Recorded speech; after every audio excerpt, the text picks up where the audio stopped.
Yo guys, and as you can tell by the thumbnail and by the title of this video, I am going to be doing my Smackdown after the 2-night Summerslam review that happened last night. Before we kick on with what happened on last night's Smackdown, I do want to tell you that I did give last night's Smackdown a 5 out of 5. You would have seen by the thumbnail because I always put like my ratings of the Raw and SummerSlams, sometimes the Raw and SmackDowns, sometimes in my head, on the thumbnail, but I'll let you guys know anyway in case you just didn't see the rating and you just clicked on it.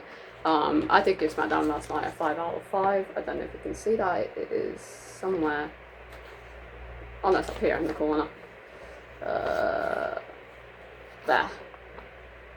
So I did give last night's Smackdown a 5 out of 5 because I found it to be a really consistent, decent to very good show from the start all the way to the end. Like there was no bad points about this Raw Smackdown. There was no bad points whatsoever, like none. I haven't got any bad points to say about this Smackdown because it was just from start to finish just really enjoyable.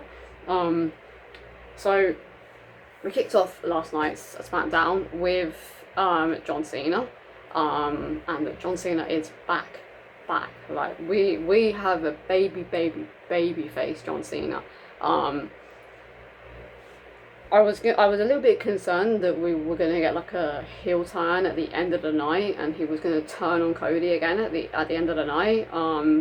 Because I don't know, like the babyface turn on August 1st was like very sudden, like very sudden. I don't know how else they would have done it. I suppose they should have probably waited until SummerSlam, and then at the end he turned babyface, and him and Cody like shook hands. He lifted Cody's arm around the whole ring to every single side of the audience, and then John Cena had his moment in the ring with the crowd saying thank you Cena as Cody was like leaving to go up to the gorilla position and like done like this or something like that. That's probably what they should have done. They probably should have turned him back babyface at the end of SummerSlam, and then what happened at the end of SummerSlam happened. Didn't like what happened at the end of like night 2 SummerSlam because I don't agree with the person they brought back, but it's a whole different story. But anyways, I feel like it should have gone like that instead of turning him face on that random August 1st episode of SmackDown. But so that's why I was a little bit on this SmackDown a little bit like, is it definitely like baby John Cena face, or is he gonna turn on Cody at the end of the night again? Because we got into a segment with John Cena in the ring, and he was saying to the audience that the audience is what makes the show, because WWE are like constantly like concerned about going to Canada because Canada sometimes take over the show, similar to what he said in 2023 when he made a surprise appearance at the Money in the Bank in London. Yeah, he said quite a similar thing to the audience that he said. Hang on, I need to sneeze. Hang on. Sorry about that. Yeah, he said very similar situation segment that he done when he came to London in 2023. He done a very similar thing to that. And the amount of John Cena t-shirts in that audience was fucking incredible. I think I counted in one section, from like top of the section to the bottom of it, 44 John Cena t-shirts. 44. Just in one section, 44 John Cena t-shirts. What the fuck? It's actually quite insane, the amount of John Cena t-shirts that were in that crowd. Like, it's actually quite crazy, to be honest. Yeah, and the crowd was so loud, like so loud. Canadian crowds tend to be like really good.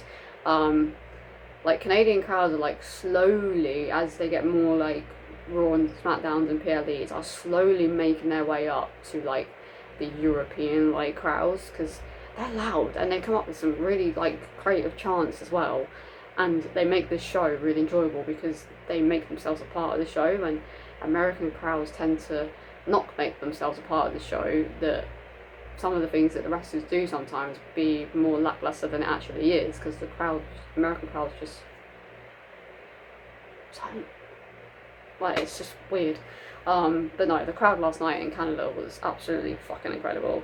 He's also said that he's afraid that he's not good enough and that this tour hasn't been what we wanted it to be. Obviously there was a lot of John Cena fans and a lot of hardcore, not even just John Cena fans, but a lot of hardcore like wrestling fans saying that this farewell tour's been really lackluster. I personally don't think it's been lackluster at all. Like, at all.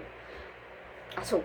Like, we got a babyface John Cena when he first came back, and then obviously he turned heel. I know the whole Rock and Travis Scott scenario was a bit of a pointless and waste of time, but it helped elevate this heel John Cena to what we got, because it's John Cena. He doesn't need Travis Scott and The Rock, and the fact that Travis Scott came out at WrestleMania 41 was the most stupidest decision that I think he agreed with, and I think that the whole WWE creative team came up with.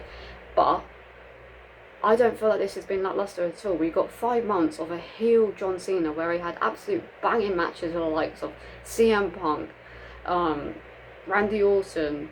He had a funny comedic match with an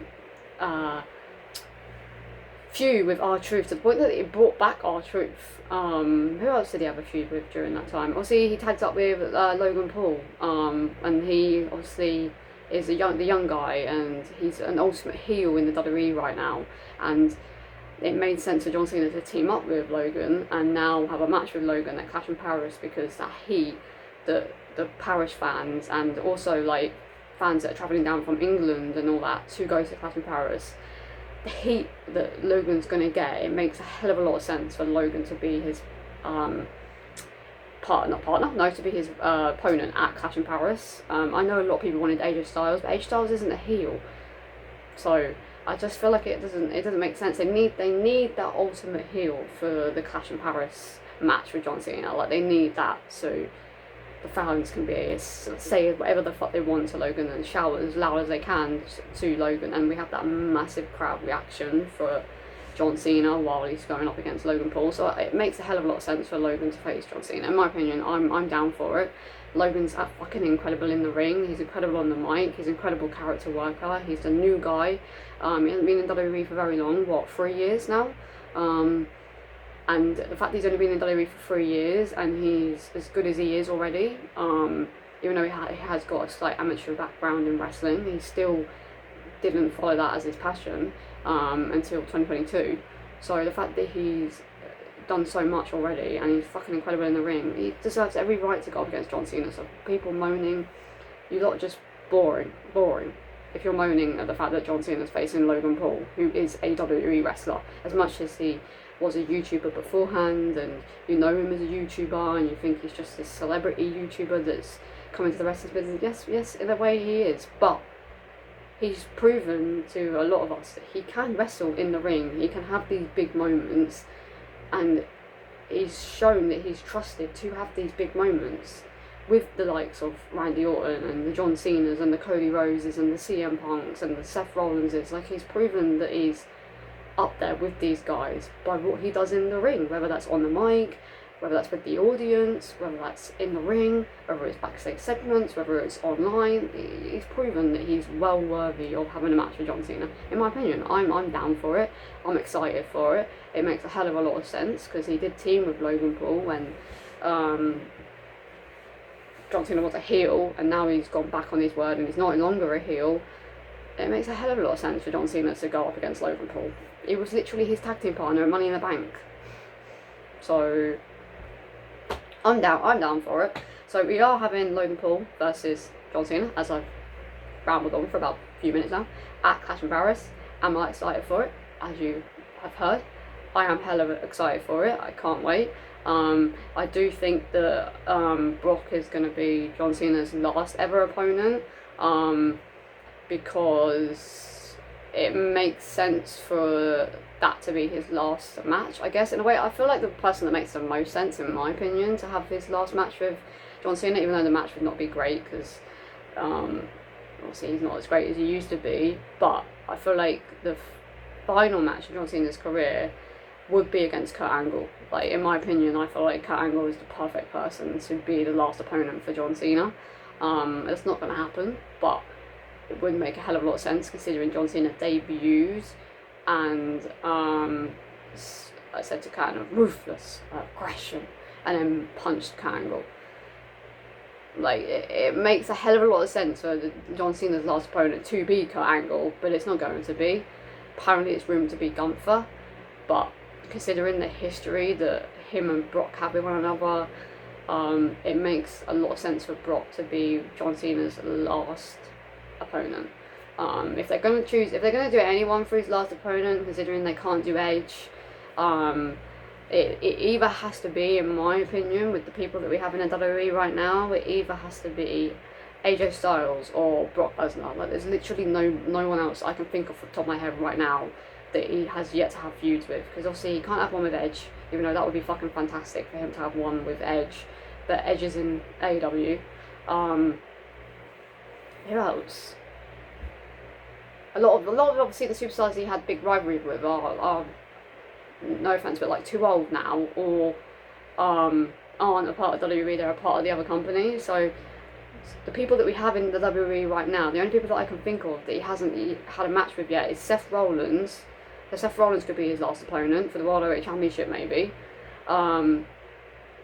AJ Styles or Brock Lesnar, or not Dominic Mysterio, but his last match, and Dominic Mysterio, because I feel like John Cena needs to go after the ultimate heel on Raw, which is Dominic Mysterio, and plus he hasn't won the Intercontinental Championship. That's the only championship he hasn't won in WWE, is the Intercontinental.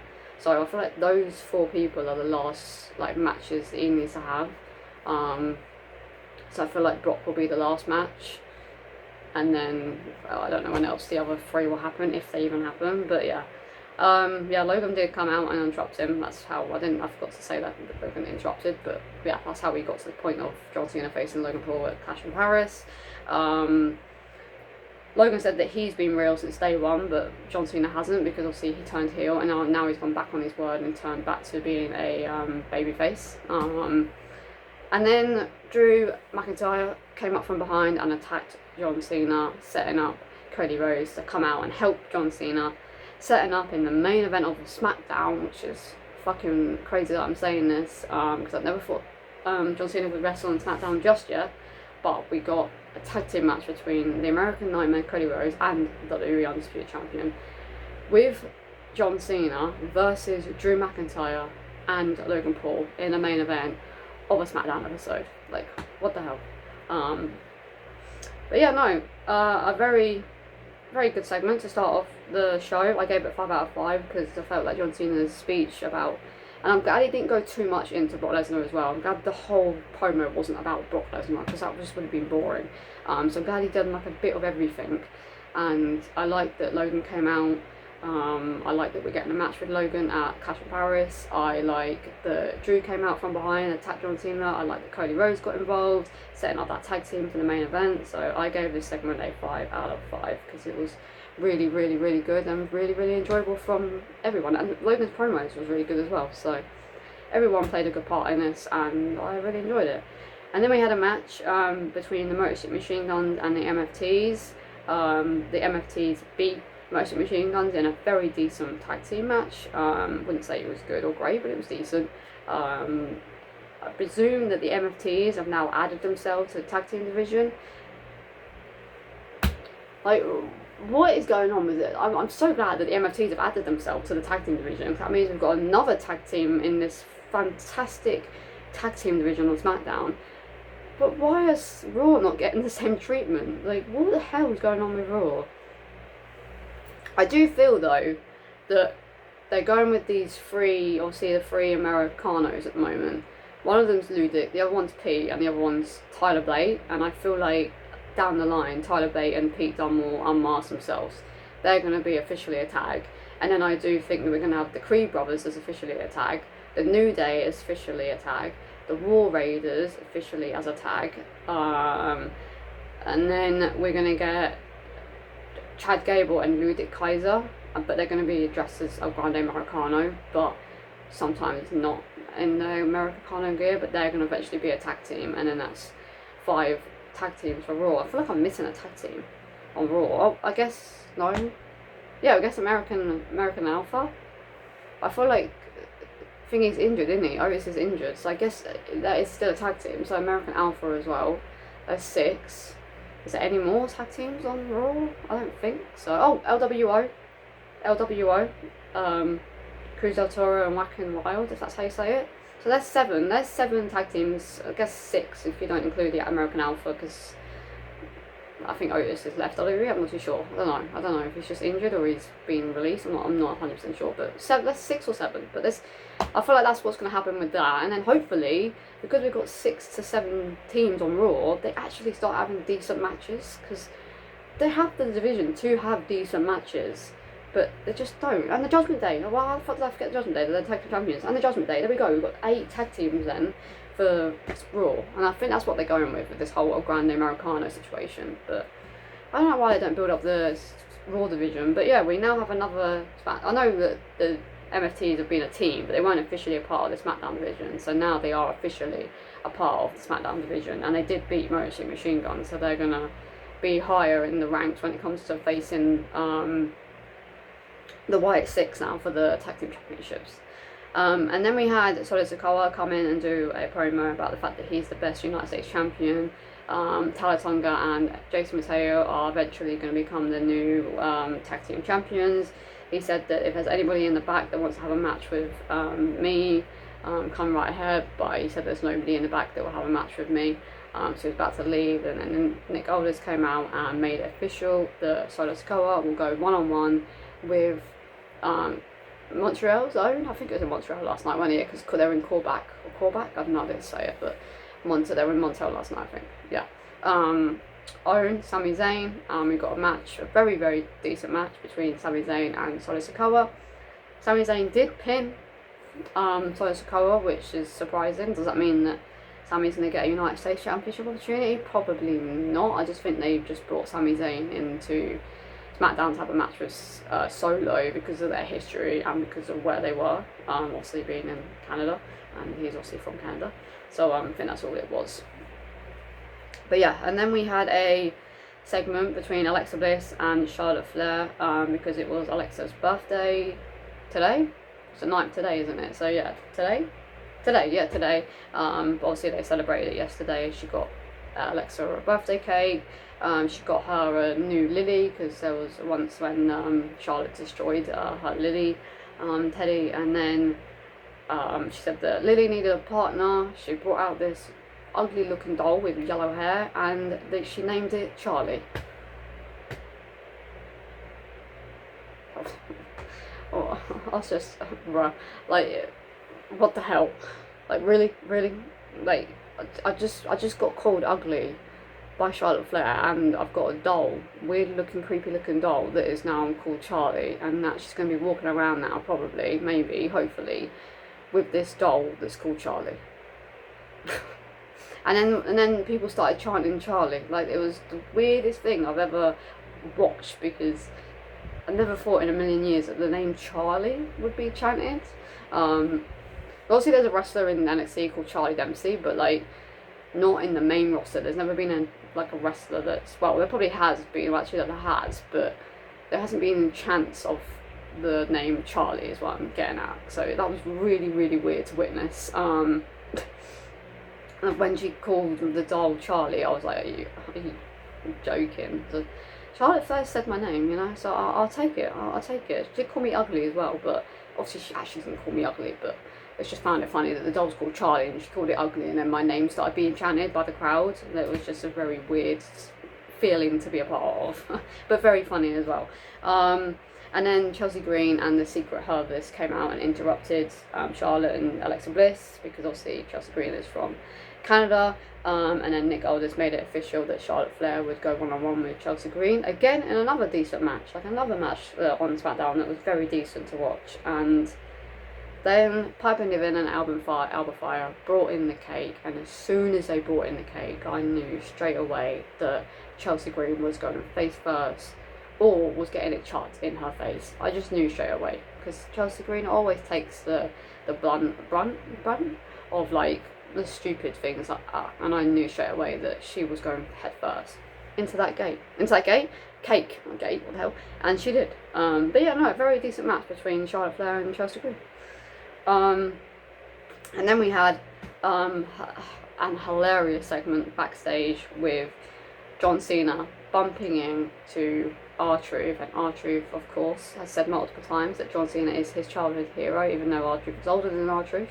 R-Truth is older than R-Truth. R-Truth is older than John Cena. But it's been fucking R-Truth's gimmick for so long now.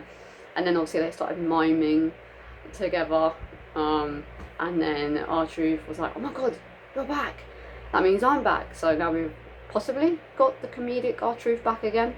And then John Cena gaslighted R-Truth into saying that for the past 5 months he was beating people up, made a kid in Brussels cry, shaved his hair, or changed his hair, not I think he said changed his hair, and he was really mean to people, so gaslighted R-Truth into thinking that he was all of these things that John Cena was for the past 5 months. And just a hilarious segment. I'm hoping that R-Truth does more now to do with John Cena, and be more a part of John Cena's retirement tour, because those two together are just so funny to watch, But yeah, no, one of my favourite moments of the whole night.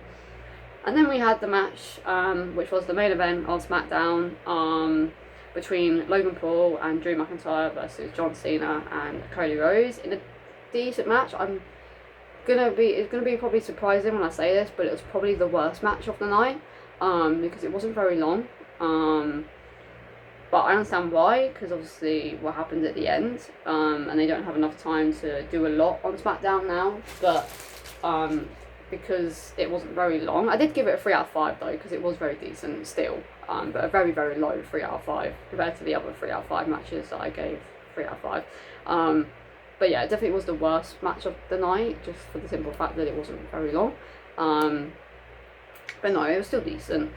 But Logan and Cena started brawling all the way up to gorilla position, and then Drew McIntyre grabbed the WWE Undisputed Championship, hit Cody Rhodes over the top of the head with it.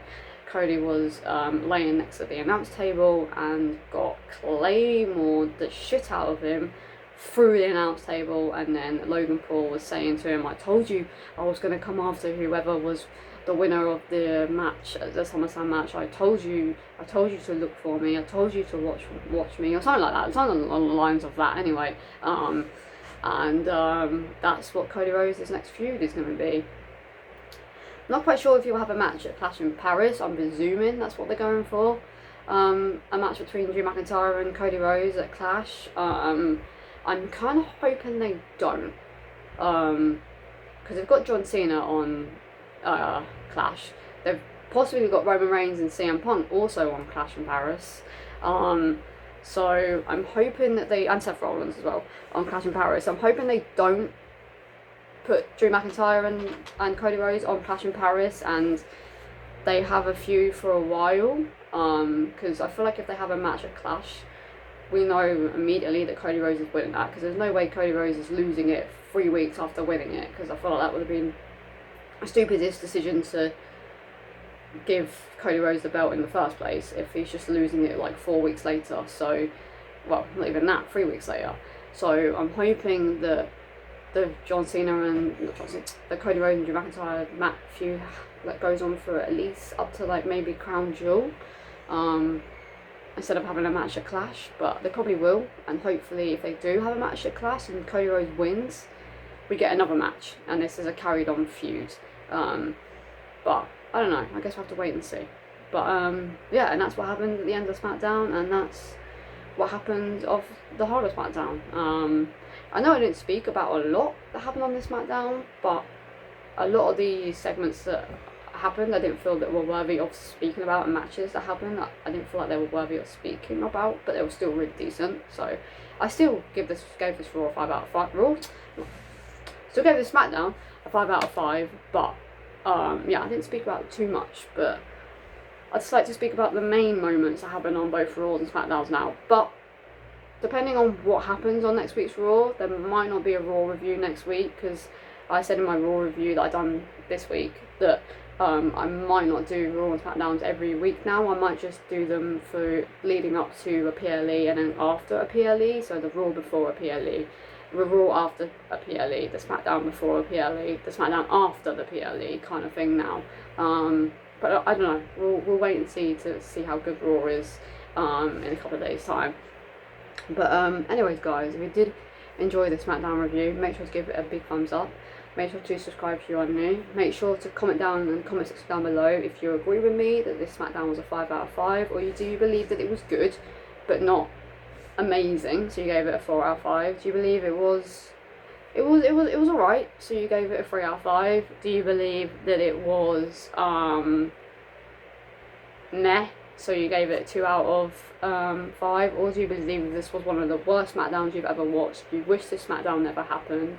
You're going to forget that this SmackDown even happened, and it was a 1 out of 5. So make sure to let me know in the comments down below what was your ratings of this week's SmackDown and what was your favourite moment of this week's SmackDown. But anyways, guys, I will see you in my next video. I have no idea what the next video is going to be, but I'll see you guys in my next video.